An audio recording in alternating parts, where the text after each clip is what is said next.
अस्सलामुअलैकुम नाजरीन हजरात, चैनल को अभी सब्सक्राइब नहीं किया है तो चैनल को सब्सक्राइब कर लीजिए। साथ में बेल आइकन ज़रूर दबा दीजिए ताकि आने वाली वीडियो की नोटिफिकेशन आपको मिलती रहे। जिंदगी को ले जाता हुआ आज का मुसलमान नज़र आता है। और आज के मुसलमान की सिचुएशन ये है कि उसने कोई भी चीज़ कुरान की रोशनी में समझने की कोशिश नहीं की। अपनी अक्ल, माहौल और दुनिया के हालात को देखकर उसी तरह से अपनी ज़िंदगी को गुजारना और उसी रविश में ढालना आज के मुसलमान ने अपनी आदत बना ली। उन्हीं आदत में से एक आदत ये भी है कि अगर आज के मुसलमान से ये सवाल किया जाए कि बताओ आप कामयाब कौन है, इतनी बड़ी तादाद में आप हजरात तशरीफ़ फरमा हैं।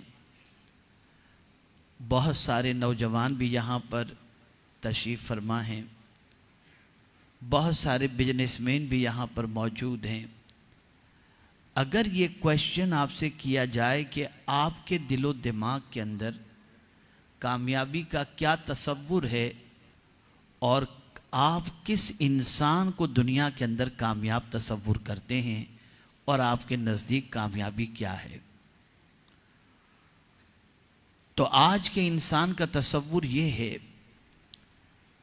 कि जिसके पास बेशुमार दौलत हो वो कामयाब, जिसके पास लंबी कारें मौजूद हों वो कामयाब, जो इख्तिदार की कुर्सी पर बैठा हो वो कामयाब, जिसके पास दुनिया की आसाइश के सारे सामान मौजूद हों वो कामयाब। और इसी तरीके से अगर लंबी कारें आपकी निगाहों के सामने दौड़ती हुई नज़र आएं और उसमें बैठे हुए शख्स को आप देखें तो आप उसकी किस्मत पर रश्क करते हुए कहते नज़र आएंगे कि ये कितना कामयाब है। अगर हिसार के अंदर इंसानों के कोई शख्स जाता हुआ दिखाई दे और तोपों की सलामी उसे दी जा रही हो तो आदमी देखकर कहेगा ये इंसान कामयाब है। तो जब कामयाबी का तसव्वुर इंसान के दिलो दिमाग के अंदर ये बैठ जाए तो जो तसव्वुर होगा उसी एतबार से वो इंसान मेहनत करेगा। इंसान के दिल में अगर कामयाबी का तसव्वुर ये बैठ गया कि मालो ज़र की फरावानी हो तो कामयाब, तो आप देखें इंसान सुबह से लेकर रात तक दौलत के हुसूल के सिलसिले में जिद्दोजहद करता है, मालो ज़र कमाने की कोशिश करता है। और एक अरमान मुकम्मल नहीं होते कि दूसरा अरमान अंगड़ाइयाँ लेकर वेटिंग लिस्ट के अंदर मौजूद होता है और फिर उस अरमान को मुकम्मल करने के लिए इंसान तगोदो करता है, मेहनत करता है। और कभी कामयाबी के इस तसव्वुर की बुनियाद पर इंसान उन रास्तों का भी इंतखाब कर लेता है जो रास्ते जायज़ नहीं होते, लेकिन उसके बावजूद उसके दिमाग के अंदर ये चीज़ होती है कि इसी वजह से कामयाबी है, तो इंसान उस रास्ते पर चल पड़ता है और उसे पाने की कोशिश करता है। मेरे प्यारे आका सल्लल्लाहु अलैहि वसल्लम के प्यारे दीवानों, मैं आपको कुरान मुक़द्दस और अहादीस रसूल सल्लल्लाहु अलैहि वसल्लम की रोशनी के अंदर ये बात अच्छी तरीके से वाज़ेह कर सकता हूँ कि कामयाबी का मतलब कतई तौर पर यह नहीं है कि माल की फरावानी जिसके पास हो वो इंसान कामयाब है, इक़्तिदार की कुर्सी जिसके पास मौजूद हो वो कामयाब है, असबाब व वसाइल उसके पास बेपनाह मौजूद हो वो कामयाब है। हाँ, ये सारी चीज़ें अगर उसके पास हैं और उसके साथ साथ उसकी ज़िंदगी में दीन भी है, आक़ाए करीम की मोहब्बत भी है, शरीयत की पासदारी भी है, तो वो सारी चीज़ों की मौजूदगी के बावजूद भी हम उसे नाकाम नहीं कह सकते, उसे कामयाब कहेंगे। लेकिन अगर दीन उसकी ज़िंदगी के अंदर नहीं है, शरीयत मुस्तफ़ा सल्लल्लाहु अलैहि वसल्लम की पैरवी उसकी ज़िंदगी के अंदर नहीं है, दौलत है लेकिन अय्याशी के अड्डे पर खर्च हो रही है। मालो ज़र उसके पास मौजूद है लेकिन बुराइयों की दहलीज पर कदम रख रहा है। असबाब वसाइल उसके पास मौजूद हैं लेकिन गुनाहों में वह सारी चीज़ें खर्च हो रही हैं। और कभी इख्तिदार मिल गया तो बड़ाई का तसव्वुर उसे अपने आप को तकब्बुर में डालता हुआ नज़र आता है। ऐसे शख्स कभी भी कामयाबी और कामरानी से हमकनार तसव्वुर नहीं किए जाएंगे। तारीख उठा करके देखें, कारून के पास दौलत तो थी लेकिन वो कामयाब नहीं था। नमरूद के पास सब कुछ था लेकिन वो कामयाब नहीं था। फ़िरौन के पास सब कुछ था लेकिन वो कामयाब नहीं था। कोई भी मुसलमान न कारून के रास्ते पर चलने की दुआ करता है, न फ़िरौन के रास्ते पर चलने की दुआ करता है, न नमरूद के रास्ते पर चलने की दुआ करता है। इसलिए कि उनके पास ये सारी चीज़ें तो मौजूद थीं लेकिन रसूल गिरामी वक़ार सल्लल्लाहु ताला अलैहि वसल्लम और आपसे पहले जो अंबियाए किराम अलैहिमुस्सलातु वस्सलाम दीन लेकर के आए, शरीयत लेकर के आए, उससे उनका ताल्लुक़ कतई तौर पर नहीं था। एक तसव्वुर जहन के अंदर उभरता है कि जिन चीज़ों को हम समझ रहे हैं कि वो कामयाबी का ज़रिया है, उन चीज़ों के हासिल करने वाले बहुत सारे इस दुनिया में आए और चले गए लेकिन कामयाबी उनको मयस्सर तक न हो सकी। अब हम कुरान से पूछते हैं, ए कुरान तू बता कामयाबी क्या है। एक और बात मैं आपके सामने अर्ज़ करूँगा, आप में के बहुत सारे माशाअल्लाह ऐसे हजरात होंगे जिनके और कामयाबी का वो तसव्वुर अता करना चाहता है कि अगर उस तसव्वुर के साथ इंसान कामयाबी हासिल करे तो वो कामयाबी सिर्फ ज़मीन के ऊपर की कामयाबी नहीं होती बल्कि अल्लाह ऐसी कामयाबी का नुस्खा अता फरमाता है कि उस नुस्खे को इख्तियार करने वाले को अल्लाह ज़मीन के ऊपर भी कामयाबी और ज़मीन के अंदर भी कामयाबी और मैदान महशर में भी कामयाबी अता फरमा दे। अल्लाह और उसके रसूल सल्लल्लाहु अलैहि वसल्लम ने जब भी किसी चीज़ का हुक्म दिया है तो ये बात हमेशा के लिए जहन में रखें कि कभी दुनिया की चीज़ों को और दुनिया की कामयाबी को पेश नज़र रख करके हुक्म नहीं दिया। हर हुक्म की खातिर दुनिया भी पेश, हर हुक्म के अंदर दुनिया भी पेश नज़र और आखिरत भी पेश नज़र। मेरे प्यारे आका सल्लल्लाहु अलैहि वसल्लम के प्यारे दीवानों, एक हदीस शरीफ आपकी समाअतों के हवाले करूं। आकाए करीम सल्लल्लाहु अलैहि वसल्लम ने फरमाया, अलैकुम बिल इल्म फ़इन्नल इल्म खलीलुल मुमिन। इल्म को लाजिम पकड़ो कि इल्म मोमिन का जिगरी दोस्त है। अब आप देखें, सरकार सल्लल्लाहु अलैहि वसल्लम ने इल्म को लाजिम पकड़ने के लिए फरमाया।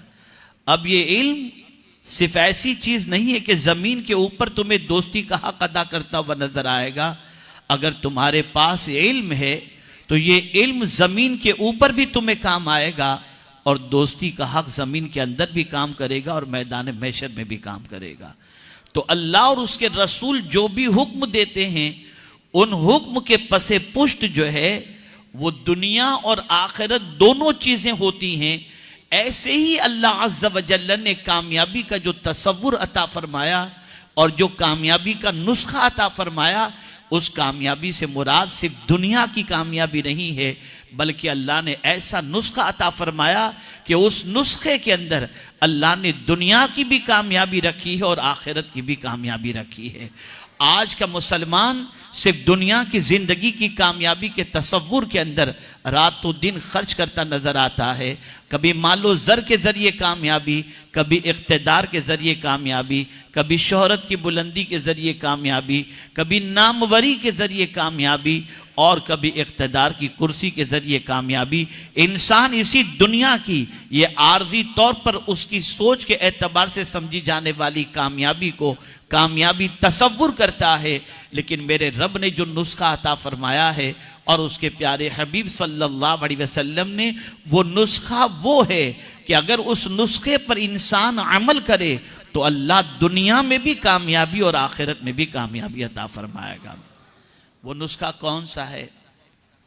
तो रब ने फरमाया, क़द अफ़लह मन ज़क्काहा। मुराद को पहुंचा वो जिसने उसको सुथरा किया। किसको सुथरा किया? नफ्स को। कौन कामयाब हुआ, कौन मुराद को पहुंचा? जिसने अपने नफ्स को सुथरा किया। मेरे प्यारे आका सल्लल्लाहु ताला अलैहि वसल्लम के प्यारे दीवानों, नफ्स को सुथरा करना, नफ्स को पाक करना, यह दर हकीकत बड़ी कामयाबी है। अब आप देखें, नफ्स के अंदर आप देखें तो पूरा वजूद आ जाता है। आंख, कान, हाथ, दिल, पैर, सब सारी चीजें इसमें शामिल हैं। दिल भी इसके अंदर मौजूद है। मेरे प्यारे आका सल्लल्लाहु ताला अलैहि वसल्लम के प्यारे दीवानों, अगर इंसान इन अपने पूरे वजूद के आज़ा को अल्लाह और उसके रसूल जल्ल जलालुहु व सल्लल्लाहु अलैहि वसल्लम के कानून के मुताबिक इस्तेमाल करे तो अल्लाह रब्बुल इज्जत जल्ल जलालुहु उसे कामयाबी अता फरमाएगा। और अगर अपने वजूद को अल्लाह के कानून के खिलाफ इस्तेमाल करे तो अल्लाह अज़्ज़ व जल्ल उसे नाकामी से हमकनार फरमा देगा। मेरे प्यारे आका सल्लल्लाहु अलैहि वसल्लम के प्यारे दीवानों, अब तारीख के औराक उलट करके देखें, उन लोगों की जिंदगी का जायजा लें जो जमीन के ऊपर आए। लेकिन यहाँ एक वाक़या मुझे याद आ रहा है, इससे आप समझ सकेंगे कि कामयाबी क्या है। अल्लाह अकबर। वक्त का अजीम खलीफा जिसे खलीफा हारून रशीद कहते हैं, अल्लाह अकबर, वो अपनी खिड़की पर बैठा हुआ है। खलीफा है, इक़्तिदार की कुर्सी पर बैठा हुआ है, उसका दौरे हुकूमत है, वो अपनी खिड़की में बैठा हुआ है। इतने में हजरत इमाम अबू यूसुफ अलैहिर्रहमा को मस्जिद में दाखिल होते देखता है। दो शागिर्द इमाम अबू यूसुफ रहमतुल्लाह ताला अलैह के पीछे पीछे चल रहे थे। जैसे ही इमाम अबू यूसुफ रहमतुल्लाह ताला अलैह मस्जिद के दरवाजे पर पहुंचकर अपने जूते उतारते हैं तो जूते के उतारने के साथ ही वो दोनों शागिर्द इमाम अबू यूसुफ के जूते पर टूट पड़े। एक खींच रहा है, दूसरा खींच रहा है, नतीजतन एक एक जूता दोनों ने उठा लिया। खलीफा हारून रशीद खिड़की से ये मंजर देख रहा था। जब दोनों ने जूते उठा लिए, फिर दोनों को ख्याल आया कि दोनों जूतों में बरकत होगी, एक को एक बरकत मिलेगी, दूसरे को। तो सोचते हैं कि चलो दोनों को दोनों जूतों की बरकत मिल जाए, तो चादर खोल करके जूते उसमें डाल देते हैं और दोनों चादर के किनारे को पकड़कर जूते उठाकर चलने लगते हैं। खलीफा हारून रशीद ने जब ये मंजर देखा, एक सर्द आंख खींची। बीवी ने कहा, क्या बात है, आपके चेहरे पर बड़ी अजीब कैफियत नजर आ रही है और आप एक सर्द आंख खींचते हुए नजर आते हैं। तो खलीफा हारून रशीद ने कहा, कामयाब मैं नहीं, कामयाब तो अम्मू यूसुफ नजर आ रहे हैं, इसलिए कि हमारे जूते को उठाने वाला कोई नजर नहीं आता, लेकिन जो अकीदत के साथ अबू यूसुफ के जूते को उनको शागिर्द उठाते हैं, हम खलीफा होने के बाद भी हमारे जूतों का एहतराम करता हुआ कोई ऐसा नजर नहीं आता। कामयाबी दर हकीकत ये है। और जब कामयाबी का तस्वुर हमारा चेंज हुआ कि शरीयत के खिलाफ जाएंगे तो कामयाबी, हराम के जरिए कमाएंगे तो कामयाबी, मालो जर का अंबार लग जाएगा तो कामयाबी, आलीशान गाड़ी आएगी तो कामयाबी, तो हमारी पूरी जिंदगी उसी के हुसूल में खर्च हो रही है। हम मेहनत कर रहे हैं, मशक्कत कर रहे हैं, रातों दिन खर्च कर रहे हैं, फिर नमाज छूटती हो तो नमाज छूटे, हराम हासिल होता हो तो होता रहे, किसी चीज की हम परवाह नहीं करते। जब हम कुरान के फॉर्मूले के खिलाफ जाते हैं तो दौलत तो आ जाती है, सुकून चला जाता है, माल तो आ जाता है, इत्मीनान निकल जाया करता है। मेरे प्यारे आका सल्लल्लाहु ताला अलैहि वसल्लम के प्यारे दीवानों, अब हमारा दिल जो आज गुनाह, गीबत, चुगली और बुराइयों के दलदल के अंदर हमारा दिल आलूदा हो चुका है और डूब चुका है, ए रसूल आजम सल्लल्लाहु अलैहि वसल्लम के दीवानों, इसकी वजह से इत्मीनान की दौलत निकल चुकी। आज का मुसलमान कामयाब होता, मैं आपको बताऊं, कामयाबी की चीज को देखना है तो रसूल आजम सल्लल्लाहु अलैहि वसल्लम से पूछें। अल्लाह अकबर। आकाए करीम सल्लल्लाहु अलैहि वसल्लम इरशाद फरमाते हैं कि कुछ लोग ऐसे हैं कि लोग उनको अपनी महफिलों में दावत नहीं देते। कुछ लोग ऐसे हैं कि अगर कहीं रिश्ता डालें तो उनको कोई लड़की देने को तैयार न हो। कुछ लोग ऐसे हैं जो महफिलों के अंदर पहुंच जाए तो कोई जगह न दे, लेकिन उनका मकाम ये है कि वो अल्लाह पर किसी बात पर कसम खा लें तो अल्लाह उनकी कसम को पूरी कर दिया करता है। अल्लाह अकबर। ये कौन लोग हैं? वो लोग हैं जिन्होंने अपने नफ्स को पाक किया, अपने नफ्स को आलूदगी से पाक कर लिया। मेरे प्यारे आका सल्लल्लाहु अलैहि वसल्लम के प्यारे दीवानों, आप देखिए हजरत हसन बसरी रहमतुल्लाह ताला अलैह मस्जिद के अंदर नमाज के लिए तशरीफ ले जा रहे हैं। जैसे अजान की आवाज कानों से टकराती है और मस्जिद के लिए कदम उठाते हैं, रुक जाते हैं। आंखों से आंसुओं का सैलाब रवां दवा हो जाता है। अल्लाह अकबर। थोड़ा चलते हैं फिर रुकते हैं, थोड़ा चलते हैं फिर रुकते हैं, घबराते हैं, कांपते हैं। अल्लाह अकबर। किसी ने कहा हुजूर आपके चेहरे को अजान की आवाज सुनने के बाद जर्द होते हमने देखा, ये तो बताइए मस्जिद में जाते हुए इतना कांपते क्यों हैं आप, इतना डरते क्यों हैं आप, इतने घबराते क्यों हैं आप? तो जवाब देते हैं मुझे ये बताओ कि जिसका बदन नापाक हो क्या वो मस्जिद में कदम रख सकता है? लोगों ने कहा नहीं। फरमाते हैं मैं इसलिए कांप रहा हूं कि बदन नापाक हो तो मस्जिद में कदम नहीं रख सकते, तो मेरा तो दिल नापाक है, मैं मस्जिद में कैसे कदम रखूं? आप जरा सोचो, जब दिल गुनाहों की मोहब्बत में गिरफ्तार हो जाए तो नापाक हो जाया करता है। दिल को पाक करो, कल्ब का तस्फिया करो, कल्ब का तस्किया करो। हम अपने दिल में झांक करके देखें, हम अपने गिरेबान में झांक करके देखें कि हमारे गिरेबान की क्या पोजीशन है, हमारे दिल की क्या पोजीशन है, हमारे दिल में क्या बसा हुआ है, हमारे दिल में किसकी मोहब्बत मौजूद है। ए रसूल आजम सल्लल्लाहु अलैहि वसल्लम के दीवानों, एक गुनाह के बाद दूसरे गुनाहों का अरमान मचलता नजर आता है।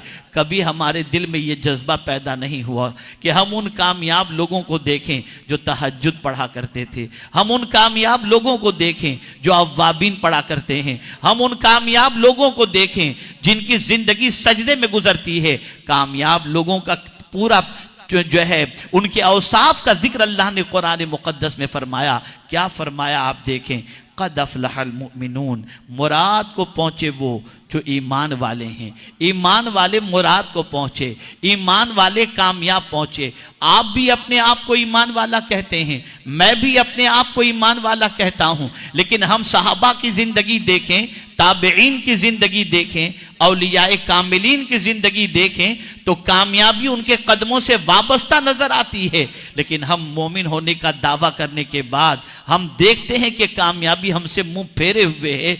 वजह क्या है? तो कामयाब मोमिन के जो 10 औसाफ अल्लाह ने बयान फरमाए वो क्या हैं?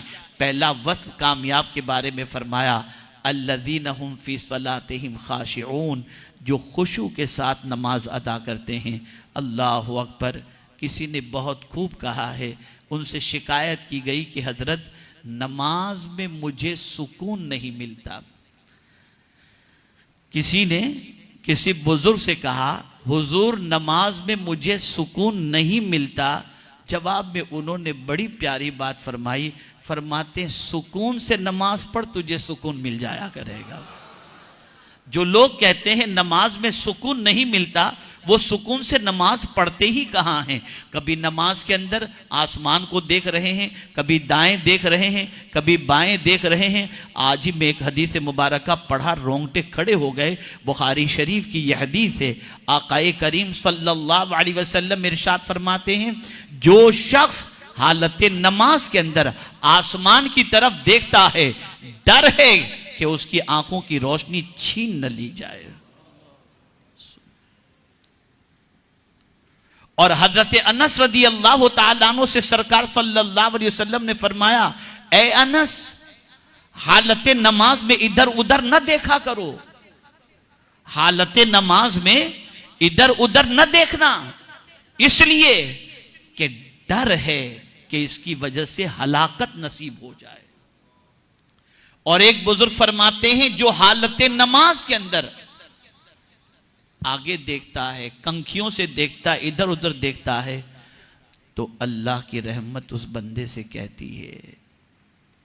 बल्कि अल्लाह अज़्ज़ व जल्ल फरमाता है, क्या मुझसे भी अच्छा कोई है जिसे तू देख रहा है? तो कामयाब मोमिन तो वो है जिसकी नमाज के अंदर खुशू मौजूद हो। खुशू के दो तरीके हैं, एक जाहिरी खुशू, एक बातिनी खुशू। जाहिरी खुशू क्या है? तो जाहिरी खुशू यह है कि आपका वजू दुरुस्त हो, आपके कपड़े सही हों, आप हालत नमाज में अपने पैंचों से खेलते न हो, अपने पायजामे से खेलते न हो, पूरी तवज्जो के साथ नमाज पढ़ रहे हों। और बातिनी खुशू ये है कि आपकी तवज्जो काबे की तरफ नहीं, रब्बे काबे की तरफ हो। जब आपकी कैफियत ये बन जाएगी कि हालत नमाज के अंदर दाएं बाएं देखने की बजाय, इधर उधर देखने की बजाय और दूसरी चीजों की तरफ मुतवज्जे होने की बजाय, अगर हालत नमाज में जैसे चेहरा काबा की तरफ आपने किया है, दिल अगर रब्बे काबा की तरफ आपने कर लिया और नमाज के अंदर गिरिया तारी हुआ, रब की मोहब्बत गालिब आ गई और ये तसव्वुर हो गया कि मैं अपने रब के हुजूर हाजिर हूं और मेरा मौला मुझे देख रहा है, मैं उसके सामने किस तरह से अदब से खड़ा रहूं। अगर इस तसव्वुर के साथ इंसान नमाज पढ़ता है तो ये पहली सिफत वो है कि जिसके बारे में कुरान कहता है कि अगर तुम्हें कामयाब मोमिन को देखना है तो उनकी नमाजों को देख लो, उनकी नमाज के अंदर खुशू मौजूद होगा और यही खुशू उस कामयाब मोमिन की सबसे बड़ी अलामत है। रसूल गिरामी वक़ार सल्लल्लाहु अलैहि वसल्लम के सहाबा में सहाबा के पैरों पर तीर चला दिए जाते, लेकिन उनको पता नहीं होता, वो नमाज के अंदर इतने मसरूफ होते। और आज हमारे यहां सिचुएशन क्या है आप जरा देखें। बहुत सारे लोग जिनका अर्जेंट में कोई काम होता है और कोई नमाज पढ़ रहा होता है, वो इंतजार नहीं करते, उसको बोल देते हैं भाई जल्दी से पढ़ा करके वहां आ जाना। नमाज में उसकी तवज्जो को अपनी बात की तरफ मबजूल कराते हैं। आप देखते होंगे, या तो फिर कोई नमाज में उसे जाना है घर छोड़कर, देखो मैं पर्चा लिख के रख के छोड़ के जा रहा हूं, जरा पढ़ लेना। वो नमाज पढ़ रहा है और आप अपनी बात की तरफ मुतवज्जे करवा रहे हैं। दोनों गुनहगार हैं कि दोनों को अल्लाह अज़्ज़ व जल कल बरोज़े क़यामत पूछेगा और वो जो मुतवज्जे था उसकी तवज्जो को हटाने वाले से अल्लाह अज़्ज़ व जल फरमाएगा, क्या मुझसे भी ज्यादा तेरी अहमियत को तू समझ रहा था या तेरी बात को कि मुझकी मेरी तरफ मुतवज्जे बंदे को तू अपनी तरफ मुतवज्जे कर रहा था। आप जरा सोचो, हमारे यहां ये सारी चीजें हो रही हैं। मुझसे एक साहब ने पूछा कि हजरत मैं 5 वक्ता नमाज का पाबंद हूं और कोशिश करता हूं तहज्जुद भी पढ़ूं, लेकिन मेरी जिंदगी के अंदर करार नहीं है। तो मैंने बहुत नरमी से उनको समझाया, बहुत हाईली क्वालिफाइड और बहुत बड़ा चार्टर्ड अकाउंटेंट, वो फॉरेन के अंदर वो बड़ी पोस्ट पर फाइज, उसको अल्लाह ने बहुत नवाजा भी है। वो मेरे पास आए समझने के लिए कि मैं क्या करूं। मैंने कहा एक होता है नमाज पढ़ना और एक होता है कनेक्ट होकर के नमाज पढ़ना। हम जो नमाज पढ़ते हैं वो कनेक्ट होकर के नहीं पढ़ते, हमारा राब्ता अल्लाह से जुड़ता नहीं है, हम एक एक्सरसाइज करते हुए नजर आते हैं। जब हम कनेक्ट हो जाएंगे अल्लाह अज़्ज़ व जल्ल से और फिर नमाज पढ़ेंगे तो फिर रब्बे कदीर सुकून की दौलत अता फरमा देगा। हम कनेक्ट नहीं होते, नमाज भी पढ़ते हैं और उससे गाफिल भी रहते हैं। ये मेरे प्यारे आका सल्लल्लाहु अलैहि वसल्लम के प्यारे दीवानों, सबसे बड़ी, क्या हम थोड़ी देर के लिए भी अपने रब से अपना ताल्लुक मजबूत नहीं कर सकते? तो नमाज में खुशू, अब मैं आपको बताऊं मोमिन की नमाज कैसी होती है। उसकी नमाज में खुशू होता है, उसकी नमाज में खुदू होता है, उसका दिल गिरियोजारी करता है, आंखों से आंसू निकलते भी हैं और नमाज में अपने रब की तरफ वो मुतवज्जे होता है। अब मैं आपको बताऊं कि मुनाफिक की नमाज कैसी होती है, ताकि हम महसूस कर सकें कि नमाज पढ़ करके भी हम कामयाब क्यों नहीं हैं। तो कुरान मुनाफिक की नमाज के बारे में कहता है, इज़ा कामू इला सलात कामू कुसाला, जब वो नमाज पढ़ते हैं तो सुस्ती के साथ नमाज अदा करते नजर आते हैं। अब मैं आपसे पूछना चाहता हूं कि जो मुनाफिक की नमाज का तरीका है, अगर वही तरीका ईमान वाला अपना ले तो कहां से कामयाब होगा। नमाज जब पढ़ो सुकून के साथ पढ़ो, खुशू और खुदू के साथ पढ़ो, अल्लाह अज़्ज़ व जल्ल से लौ लगा करके पढ़ो, फिर देखना यही नमाज बेहयाई से भी रोकेगी और बुरी बातों से भी रोकती हुई नजर आएगी। तो कामयाब वो बंदा है, वो मोमिन है जिसकी नमाज के अंदर खुशू मौजूद है। दूसरी बात कुरान ने कही, वल्लज़ीन हुम अनिल लग़्व मुअरिदून, जो लग़वियात से एराज करते हैं। लग़्व फुजुल काम, खास तवज्जो चाहूंगा इस चीज पर, जो फुजुल काम से एराज करते हैं, बचते हैं।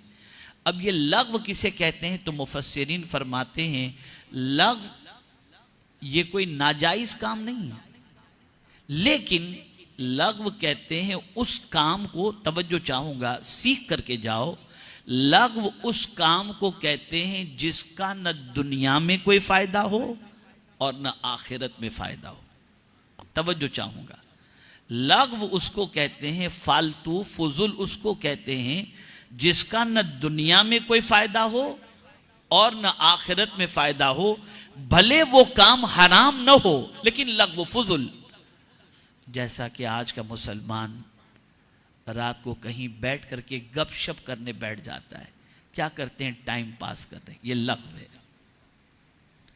आओ चलो कैरम खेल लेते हैं, आओ चलो थोड़ी देर बैठ करके ये फला चीज देख लेते हैं, फला काम कर लेते हैं, कोई दीनी चीज नहीं है, न दीनी फायदा है न दुनियावी फायदा। तो लग़्व चीजों से जो एराज करे, कुरान की रोशनी में वो कामयाब है।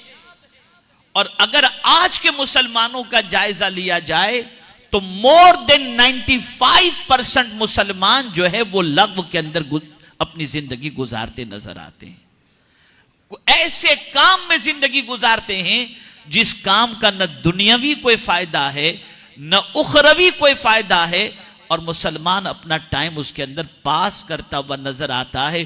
कुरान कहता है जो मोमिन कामयाब हैं वो कौन से मोमिन हैं, जो लग़्व से परहेज करते हैं, फुजुल कामों से परहेज करते हैं।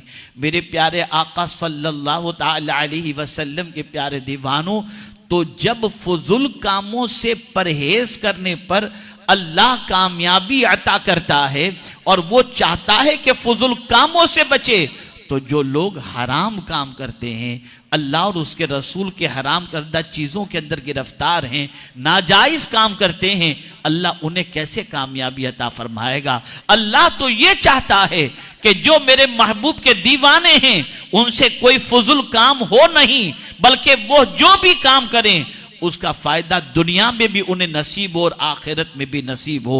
मेरे प्यारे आका सल्लल्लाहु ताला अलैहि वसल्लम के प्यारे दीवानों, इसीलिए अल्लाह के रसूल सल्लल्लाहु अलैहि वसल्लम ने फरमाया, इस्लाम के हुस्न के अंदर यह है कि ला यानी बातों को छोड़ दिया जाए, यानी ये इस्लाम का हुस्न है। पता ये चला जो मुसलमान होगा वो फुजुल कामों में अपना वक्त ज़ाय नहीं करेगा, जो मुसलमान होगा वो फुजुल कामों में वक्त खर्च नहीं करेगा, जो मुसलमान होगा वो फुजुल चीज़ों से अपने आप को बचाता हुआ नजर आएगा, जो मुसलमान होगा वो लग़वियात से परहेज करता नजर आएगा।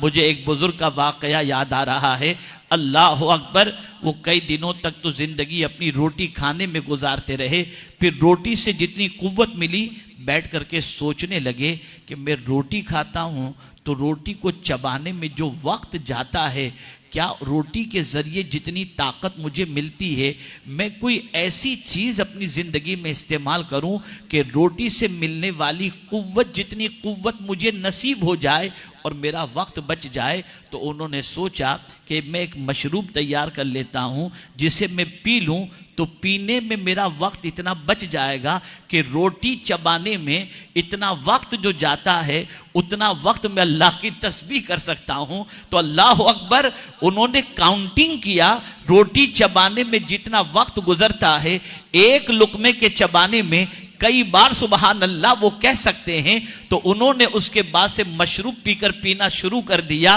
और उतना वक्त अल्लाह की तस्बीह में खर्च करना उन्होंने शुरू किया। अल्लाह वालों, इसलिए वो कामयाब थे। इसका मतलब ये नहीं कि आप भी रोटी खाना छोड़ दें, नहीं। जब मकाम बुलंद हो जाता है, सोच बड़ी हो जाया करती है। मेरे प्यारे आका सल्लल्लाहु अलैहि वसल्लम के प्यारे दीवानों, इसीलिए अल्लाह अज़्ज़ व जल्ल के हर बंदे को अल्लाह अपनी दोस्ती का ताज नहीं अता करता जब मकाम बहुत बुलंद हो जाता है कि बंदा फराइज से निकलकर नफिल की तरफ बढ़ना शुरू कर देता है और पूरी पूरी रात जब इबादत और रियाजत में गुजारने लगता है तो अल्लाह ताला मारिफत के दरवाजे उसके लिए खोल देता है। हमारा और आपका सुकून अच्छी गिज़ाओं के अंदर है और अल्लाह वालों का सुकून अल्लाह के जिक्र के अंदर मौजूद हुआ करता है। मेरे प्यारे आका सल्लल्लाहु अलैहि वसल्लम के प्यारे दीवानों, इस उम्मत की नाकामी की सबसे बड़ी वजह यह कि अगर हम एक 24 घंटे के अंदर, एक दिन और रात के अंदर अगर हम जायजा लें कि अपना कितना वक्त फुजुल कामों में खर्च करते हैं तो पता चलेगा कि हमारा 90% या 80% वक्त फुजुल कामों में खर्च होता है। ये व्हाट्सएप ही को ले लीजिए, मोबाइल ही को ले लीजिए, फेसबुक को ले लीजिए, ट्विटर को ले लीजिए, क्या मिल रहा है?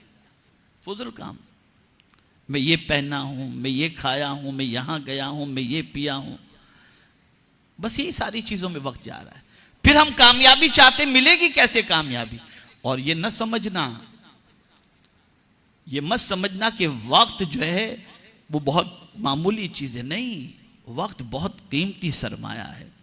अल्लाह के रसूल सल्लल्लाहु अलैहि वसल्लम ने वक्त को बड़ी नेमत फरमाया, वक्त को बड़ी नेमत फरमाया और तंदुरुस्ती को बड़ी नेमत फरमाया। और सरकार ने फरमाया इन दो नेमतों से फायदा उठाने की बजाय लोग इस दो नेमतों की कद्र नहीं करते। और वो दो नेमतें कौन सी हैं? वक्त और साथ ही साथ जो है वो सेहत, तंदुरुस्ती। मेरे प्यारे आका सल्लल्लाहु अलैहि वसल्लम के प्यारे दीवानों, अब मैं आपको थोड़ा सा मुवाजना करके बताऊं ताकि आप समझ सकें।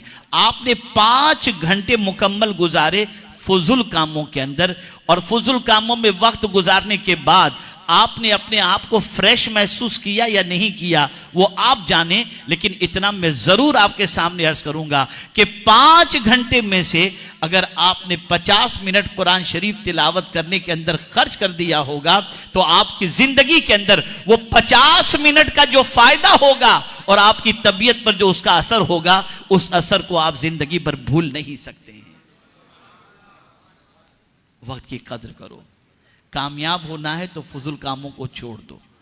और खास तौर पर इस मुल्क के अंदर जो जॉब के लिए आए हैं, मुलाजिमत के लिए आए हैं, कारोबार के लिए आए हैं, बीवी बच्चों को छोड़ करके आए हैं, वो अपना वक्त ज़ाय करते हैं दूसरे कामों के अंदर। मत करो आप। अब तो आपको सारी सहूलतें मौजूद हैं। ऑनलाइन दीन सीखिए, आप तफसीर सुनिए, आप कुरान शरीफ का मुताला कीजिए, कुरान शरीफ का तर्जमा पढ़िए, आप अल्लाह अज़्ज़ व जल्ल का जिक्र कीजिए, अल्लाह के रसूल सल्लल्लाहु अलैहि वसल्लम पर दुरूद शरीफ पढ़िए। और बात दुरूद शरीफ की आई तो एक हदीस आज पहली बार मेरी नजर से गुजरी, बड़ी जबरदस्त हदीस, सुभान अल्लाह। कुरान ने कहा कद अफलह मन ज़क्काहा, मुराद को पहुंचा वो जिसने उसको पाक किया, यानी अपने मन को पाक कर लिया, अपने वजूद को पाक कर लिया।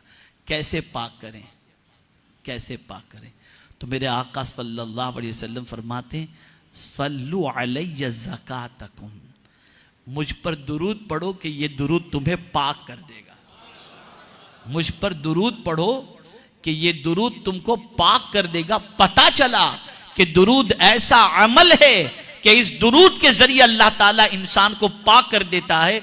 मैं थोड़ी सी गहराई में जाने की कोशिश किया कि दुरूद से इंसान कैसे पाक होता है, तो मुझे दूसरी हदीस का सहारा मिल गया कि मेरे आका सल्लल्लाहु अलैहि वसल्लम फरमाते हैं कि जो बंदा 1 मरतबा दुरूद पढ़ता है अल्लाह उसके 10 गुनाह माफ फरमाता है, 10 नेकियां अता फरमाता है और 10 दर्जे बुलंद फरमाता है। तो गुनाहों की वजह से हम नापाक हुए थे, एक दुरूद पढ़ा, अल्लाह ने 10 गुनाह को माफ करके हमें पाक फरमा दिया। तो ए रसूल आज़म सल्लल्लाहु अलैहि वसल्लम, अपने आप के दीवानों, अपने आप को पाक करो। जब तक कि नफ्स को पाक नहीं करेंगे हम कामयाब नहीं हो सकते। और कुरान मुकद्दस में अल्लाह अज़्ज़ व जल्ल ने एक और मकाम पर फरमाया वमन युतिइल्लाह व रसूलहू व यख्शल्लाह व यत्तक़ी फउलाइका हुमुल फाइज़ून।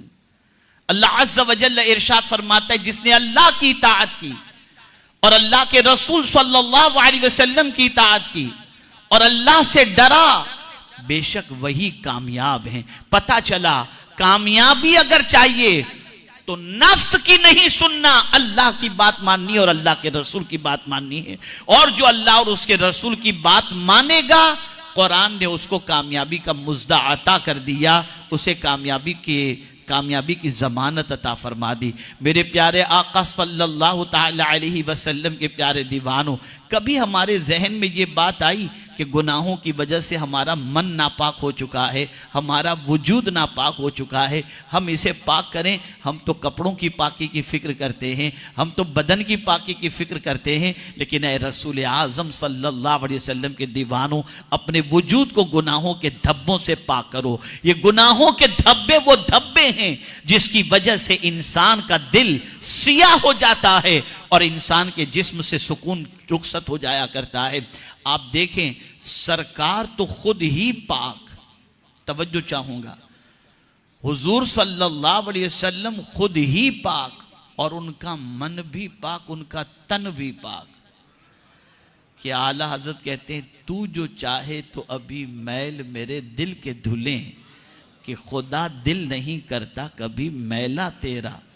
सरकार का तन भी पाक, मन भी पाक। तवज्जो चाहूंगा, अगर ये बात याद रह गई और समझ में आ गई तो मैं समझूंगा कि आज के इज्तिमा में आप बहुत बड़ा सबक लेकर के जा रहे। तन भी पाक, मन भी पाक और खुद को पाक करने वाला अल्लाह ने बनाया भी। हुजूर सल्लल्लाहु अलैहि वसल्लम मुज़क्की बनकर आए। कुरान कहता है, कमा अरसलना फीकुम रसूलम मिनकुम यतलू अलैकुम आयातिना व युज़क्कीकुम, कि ये रसूल तुम्हें पाक करते हैं। अल्लाहु अकबर। तवज्जो चाहूंगा, हुजूर भी पाक करने वाले, खुद भी पाक, तन भी पाक, मन भी पाक और खुद पाक करने वाले। लेकिन दुआ क्या करते हैं अल्लाह की बारगाह में? हुजूर अल्लाह की बारगाह में दुआ क्या करते हैं? कुर्बान जाइए उम्मत की तालीम के लिए दुआ बताइए। अल्लाह की बारगाह में दुआ करते, अल्लाहुम्मा आति नुफूसना तक़वाहा वज़क्किहा फ़इन्नका खैरुम मन ज़क्काहा। खुद मुज़क्की होने के बावजूद भी अल्लाह की बारगाह में दुआ करते हैं कि अल्लाह मुझे अपना तक़वा अता फरमा और मेरे नफ्स को पाक फरमा दे। मुज़क्की होकर तज़किये की दुआ अल्लाह की बारगाह के अंदर फरमाते हैं और अल्लाह की बारगाह में दुआ करते हुए अर्ज करते हैं कि अल्लाह तुझसे बेहतर पाक करने वाला कौन हो सकता है? वो जो खुद पाक करने वाले आए फिर भी पाकी की दुआ करते हैं। और हमारा मन भी नापाक, हमारा तन भी नापाक, हमारा कपड़ा भी नापाक, लेकिन कभी हम पाक होने की दुआ अल्लाह की बारगाह में करते भी नहीं और पाक रहने की फिक्र भी नहीं करते।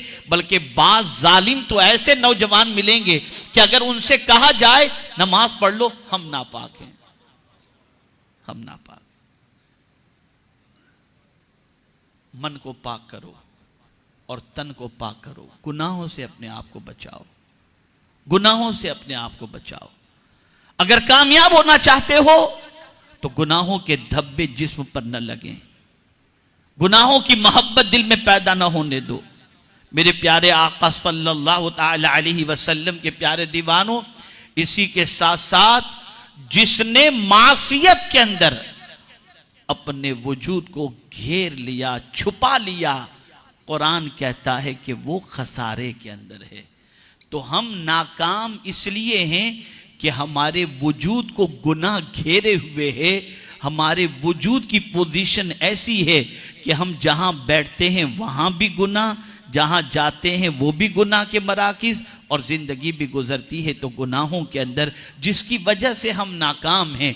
अगर कामयाब होना है तो आज तक जिंदगी में जो गुनाह हुए हैं उससे अल्लाह की बारगाह में सच्चे दिल से तौबा भी करनी चाहिए और साथ ही साथ अपने मन को पाक करने की कोशिश करनी चाहिए। मेरे प्यारे आका सल्लल्लाहु अलैहि वसल्लम के प्यारे दीवानों, यहाँ से कामयाबी का एक अजीम तस्वुर हमारे सामने आया। और वो तसव्वुर ये है कि ये जितनी मादी चीजें हैं, इन चीजों को हम कामयाबी का जरिया जो समझते हैं, हकीकत में वो चीजें कामयाबी के जरिया नहीं है। हकीकत में कामयाबी वो है कि इंसान अपने मन को पाक कर ले, इंसान अल्लाह अज़्ज़ व जल्ल की बंदगी खुशू और खुजू के साथ करे, और फिर उसके बाद अगर कुछ न भी हो दुनिया की चीजें, तब भी अल्लाह के नजदीक वो कामयाब है। अब यहां पर एक बात अर्ज करके मैं अपनी गुफ्तगू ख़त्म करता हूँ। शायद कि ये बात आपको याद भी रहेगी और आइंदा से आपकी सोच में एक तब्दीली भी पैदा होगी, और वो सोच ये है, हर इंसान चाहता है मुझे इज्जत मिले, और तवज्जो चाहूँगा, कौन इज्जत करे? मालदार इज्जत करें, सरमाएदार इज्जत करें, तख्तो ताज वाले इज्जत करें। गरीब तो सबकी इज्जत बेचारा करता है, गरीब तो करता ही है, लेकिन आदमी गरीब के नज़दीक मुअज़्ज़ज़ होना नहीं चाहता, मालदार के नज़दीक मुअज़्ज़ज़ होना चाहता है। बड़ी प्यारी बात किसी मुफक्किर ने कही है, अगर याद रह जाए तो मैं समझूंगा कि बहुत बड़ा सबक लेकर आप जा रहे हैं। वो मुफक्किर कहते हैं, तुम कमज़ोरों को इज्जत दो। मुफक्किर कहते हैं, तुम कमज़ोरों को इज्जत दो, अल्लाह ताकतवरों से तुम्हारी इज्जत करवाएगा। तुम कमज़ोरों को इज्जत दो, जो सेठ हैं वो गरीबों को और नौकरों को इज्जत देना शुरू करें, जो मालदार हैं वो गरीबों को सलाम करना शुरू करें। फिर आप देखिए आपकी ज़िंदगी में कितनी तब्दीली पैदा होती है, फिर आपको कितना सुकून नसीब होता है। सोच थोड़ी सी बदलो। और जब मैं मदीने के ताजदार सल्लल्लाहु अलैहि वसल्लम की हयात तैयबा को देखता हूँ तो अक्ल दंग रह जाती है कि सरकार सल्लल्लाहु ताला अलैहि वसल्लम फरमाते हैं, इबगूनी फी दुआफाइकुम, मेरे गुलामों मुझे तलाश करना हो तो मुआशरे में तुम में जो कमज़ोर है ना, उन कमज़ोरों में मुझे तलाश करो, कमज़ोरों में मुझे तलाश करो। आप अंदाज़ा लगाएं मेरे प्यारे आका सल्लल्लाहु ताला अलैहि वसल्लम के प्यारे दीवानों, अर्ज करने का मंशा ये है कि ये बात जहन के अंदर बिठा लो, नमाज में खुशू और खुजू इख्तियार करो, फुजुल कामों से अपना रिश्ता तोड़ दो, और इसी के साथ साथ अल्लाह और उसके रसूल जल्ल जलालहू व सल्लल्लाहु अलैहि वसल्लम की इताअत करो। इंशाअल्लाह लज़ीम रब्बे कदीर कामयाबी अता फरमाएगा। माल हो या न हो, सरमाया हो या न हो, मैं ये नहीं कहता कि आप माल न कमाओ, लेकिन माल के बाद अगर आपके पास सुकून नहीं है तो उसकी सबसे बड़ी वजह यह होती है कि आपने अल्लाह और उसके रसूल की इताअत से रूगर्दानी कर ली। लेकिन माल के साथ साथ अगर आप कामयाबी चाहते हैं और सुकून चाहते हैं तो अल्लाह की भी इताअत करें, अल्लाह के रसूल सल्लल्लाहु ताला अलैहि वसल्लम की इताअत करें, और अपना वक्त ज़ाय करने से, बर्बाद करने से अपने आप को रोकें कि क़यामत में अल्लाह अज़्ज़ व जल वक्त के बारे में भी सवाल पूछेगा कि बंदे तूने अपना वक्त, अपनी उम्र किस काम के अंदर खर्च की। इसका ख्याल रखें और अल्लाह की बारगाह में हमेशा दुआ करें कि अल्लाह ताला हम सब के नफ्स को पाक फरमाए, और परवरदिगार से बेहतर पाक करने वाला कौन है। और हमारे दिलों पर गुनाहों के धब्बे जो लग चुके हैं, तो हमें चाहिए कि हम अल्लाह अज़्ज़ व जल्ल के प्यारे हबीब सल्लल्लाहु अलैहि वसल्लम की दुआ को अपनाते हुए अल्लाह की बारगाह में दुआ करते रहें। अल्लाहुम्मा आति नुफूसना तक़वाहा व ज़क्किहा फ़इन्नका खैरुम मन ज़क्काहा अंत वलियुहा व मौलाहा अंत वलिय्यी फ़िद दुनिया वल आखिरा तवफ़्फ़ना मुस्लिमन व अलहिक़ना बिस्सालिहीन। और एक ख़ास बात और मैं आपको बता दूं, जब कभी फुजुल काम के लिए तबीयत चाहे तो उससे बचें कैसे, उसका नुस्खा भी बता दूं। फुजुल काम के लिए तबीयत चाहे तो उससे बचें कैसे, कोई नुस्खा भी तो होना चाहिए ना। अब उसको एक मिसाल के जरिए समझाऊं। मस्जिद के अंदर एक बंदा पहुंचा और मस्जिद की चटाई टूटी हुई थी, चटाई टूटी हुई थी। अब वो बंदा जो मस्जिद में पहुंचा, वो टूटी हुई चटाई से खेलना उसने शुरू कर दिया। एक मौलाना साहब ने देखा कि ये बच्चा टूटी हुई चटाई से खेलकर चटाई को और तोड़ रहा है, ये बेटा ये मत करो, ऐसा नहीं करना चाहिए, मस्जिद की चटाई का नुकसान होता है। वो सुना छोड़ दिया, जैसे मौलाना साहब वहाँ गए फिर उसकी उंगलियों में हरकत शुरू हो गई, फिर वही करने लगा। तो अब छोड़ा तो नहीं वो, तो अब करना क्या चाहिए? करना ये चाहिए कि ये टूटी हुई चटाई से जो खेल रहा था उसके हाथ में तस्बीह दे दो। करना तो है ना उसे कुछ भी, अब कुछ करने को सही करने को नहीं होगा तो गलत करेगा, और गलत की जगह पर सही करने के लिए आपने तस्बीह दे दी, तो अब वो चटाई से खेलने की बजाय तस्बीह पर दुरूद शरीफ पढ़ेगा। तो फुजुल कामों से बचने का बेहतरीन तरीका ये है कि अपने आप को अच्छे कामों में लगा दो, अपने आप को अच्छे कामों में लगा दो। जब कभी ये ख्याल आए कि चलो ये देखकर टाइम पास करें, तो फौरन ये तसव्वुर जमा लें, अगर इतनी देर में दुरूद पढ़ूंगा तो हुजूर से भी करीब हो जाऊंगा और मन भी पाक हो जाएगा। मेरे प्यारे आका सल्लल्लाहु अलैहि वसल्लम के प्यारे दीवानों, अपनी आदतों को संवारें, अपने आप को संवारें, और वो कामयाब लोग जिनकी दुनिया की ज़िंदगी भी कामयाब थी और दुनिया से जाने के बाद भी वो कामयाब तसव्वुर किए जाते हैं, माने जाते हैं, उनके नक्शे कदम पर चलने का जज्बा पैदा होता है। उनकी ज़िंदगी के अंदर क्या चीज़ें थीं उसे पढ़ो, उसे समझो और उस तरीके पर अमल करने की कोशिश करो।